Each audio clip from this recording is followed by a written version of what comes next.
সুপ্রিয় দর্শক বন্ধুরা, এই নাম্বারে লিখে শুধু রেখে দিন পকেটে। 10 দিক থেকে আসতে থাকবে অফুরন্ত টাকা। হ্যাঁ বন্ধুরা, এই একটি মাত্র সংখ্যা লিখে আপনার পকেটে রেখে দিন। এর ফলে আপনার জীবনে আসবে সুখ, সমৃদ্ধি ও আর্থিক উন্নতি।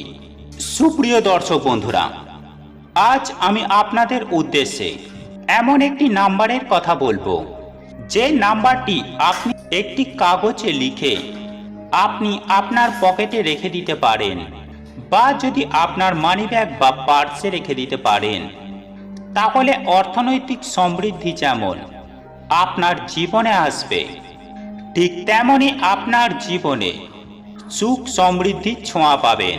তাই এই প্রসঙ্গে বিস্তারিত জানার আগে আপনাদের বলে রাখি, আপনি যদি আমাদের চ্যানেলে নতুন হয়ে থাকেন তাহলে চ্যানেলটি অবশ্যই সাবস্ক্রাইব করুন এবং পাশে থাকা নোটিফিকেশন বেল আইকনটি ক্লিক করুন, কারণ আমি বিভিন্ন প্রকার তন্ত্রমন্ত্র, বশীকরণ, টোটকা, বাস্তু টিপস, জ্যোতিষশাস্ত্র, পুজো আরাধনা এবং ব্ল্যাক ম্যাজিক করা নিয়ে নিত্য নতুন ভিডিও আপলোড করে থাকি, যা প্রয়োগ করার মাধ্যমে আপনার জীবনে থাকা সকল প্রকার সমস্যার সমাধান করতে পারবেন।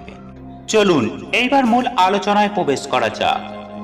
সুপ্রিয় দর্শক বন্ধুরা, আমি সবার প্রথমেই আপনাদের উদ্দেশ্যে একটি কথা জানাবো, যে আপনারা জানেন যে প্রত্যেকটি নাম্বারের কিন্তু একটি পজিটিভ এবং একটি নেগেটিভ দিক রয়েছে। অর্থাৎ এই নাম্বার দিয়ে আমাদের জীবনে কিন্তু অনেক কিছুই নির্ধারণ করা যায়। আর আপনারা হয়তো এ বিষয়ে অনেকেই বিশ্বাস করেন, আবার অনেকেই বিশ্বাস করেন না। কিন্তু বন্ধুরা, একটি কথা মাথায় রাখবেন, এই নাম্বার কিন্তু আপনার জীবনকে পাল্টে দিতে বেশি সময় নেবে না। মন থেকে বিশ্বাস আনবেন, কারণ ইচ্ছা শক্তি এবং বিশ্বাসের দ্বারাই অনেক কিছু লাভ করা যায়। তাই আজ আমি আপনাদের উদ্দেশ্যে যে নাম্বারটির কথা বলবো, সেই নাম্বারটি কিভাবে আপনারা লিখবেন এবং কিভাবে আপনারা রাখবেন, এই সমস্ত কিছুটাই আপনাদের জানিয়ে দেব।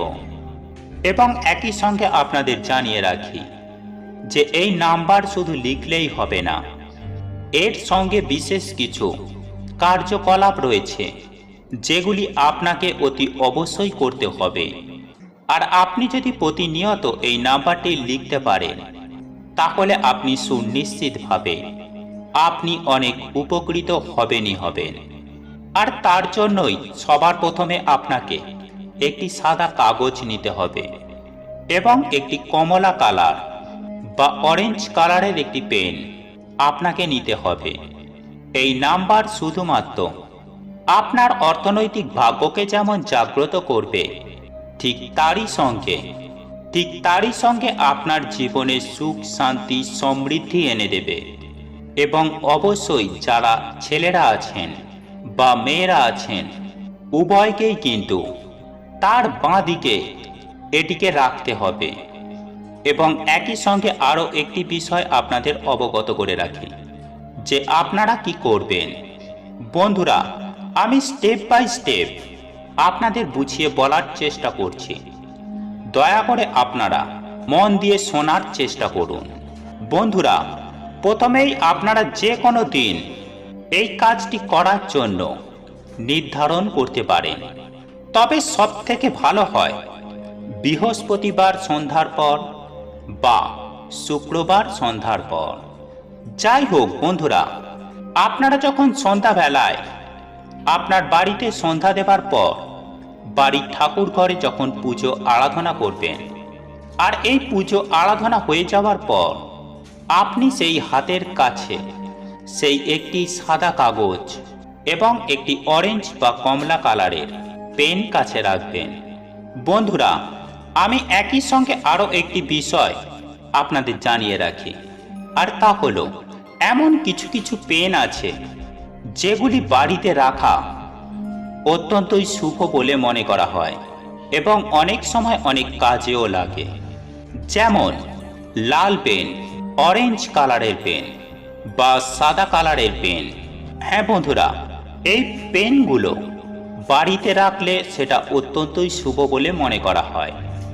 তাই আগে থেকেই এই সব পেনগুলো বাড়িতে কিনে এনে রেখে দেওয়ার চেষ্টা করবেন। যাই হোক বন্ধুরা, এরপর আপনি সেই সাদা কাগজটির ওপর আপনি একটি গোল বৃত্ত অঙ্কন করবেন এবং বৃত্তের মধ্যে আপনারা 3টি 8 লিখবেন, অর্থাৎ আপনারা 888 সংখ্যাটি লিখবেন এবং সেই বৃত্তের মধ্যে এরপর ওই বৃত্তের মধ্যে আপনার সকল মনস্কামনা মনোবাসনা আপনি লিখে দেবেন। এইবার হয়তো অনেকের মনেই প্রশ্ন আসতে পারে যে এত নাম্বার থাকতে আমরা এই 3টে 8ই লিখব। তাদের উদ্দেশ্যে বলে রাখি বন্ধুরা, এই 3টি 8কে যোগ করলে হয় 24, আর আমরা যদি এই 2 আর 4কে যোগ করি তাহলে হয় 6, আর এই 6 সংখ্যাটি নির্ধারণ করে আমাদের শুক্র গ্রহকে। হ্যাঁ বন্ধুরা, আমাদের যে শুক্র গ্রহ সেই শুক্র গ্রহকে নির্ধারণ করে, আর এই শুক্র গ্রহ আমাদের ভাগ্য নির্ধারণে অন্যতম গুরুত্বপূর্ণ ভূমিকা পালন করে। ঠিক তেমনি আমাদের জীবনে নিয়ে আসে সুখ শান্তি সমৃদ্ধি। তাই বন্ধুরা, এই বিজ্ঞান যুগেও আমরা প্রত্যেকেই যুক্তি দিয়ে সব কিছুই মানতে চাই। তাই আজ আমি আপনাদের উদ্দেশ্যে ব্যাখ্যা করে দিলাম। এরপর আপনি ওই কাগজের টুকরোটি অর্থাৎ ওই বৃত্তটি কেটে নিয়ে মা লক্ষ্মীর চরণ ছুঁয়ে আপনি আপনার বাঁদিকের পকেটে সেটিকে রেখে দিন। এবং এরই সঙ্গে একটি বিষয় অতি অবশ্যই খেয়াল রাখবেন যে আপনাদের প্যান্টের পকেট হোক বা বুক পকেট হোক, আপনাকে কিন্তু এই কাগজের টুকরোটি আপনার বাঁদিকেই রাখতে হবে। আর মা বোন ও দিদিদের ক্ষেত্রে বলি যে আপনাদের তো কোনো পকেট নেই, তাই আপনারা আপনাদের পার্সের মধ্যে বা আপনাদের পার্সের মধ্যে রাখতে পারেন, এতে কোনো সমস্যা নেই। বন্ধুরা, আপনাদের এই ভিডিওটি যদি পছন্দ হয়ে থাকে তাহলে ভিডিওটি লাইক করুন, কমেন্ট করুন এবং বন্ধুদের সাথে শেয়ার অবশ্যই করুন। মনে রাখবেন, আপনার একটি শেয়ার অনেক মানুষকে উপকৃত করতে পারে। এবং আপনি যদি নতুন হয়ে থাকেন তাহলে চ্যানেলটি অবশ্যই সাবস্ক্রাইব করবেন এবং পাশে থাকা নোটিফিকেশন বেল আইকনটি ক্লিক করবেন এইরূপ নিত্য নতুন ভিডিও সবার আগে দেখার জন্য। ঈশ্বর আপনার মঙ্গল করুক। আপনি সুস্থ থাকুন, ভালো থাকুন।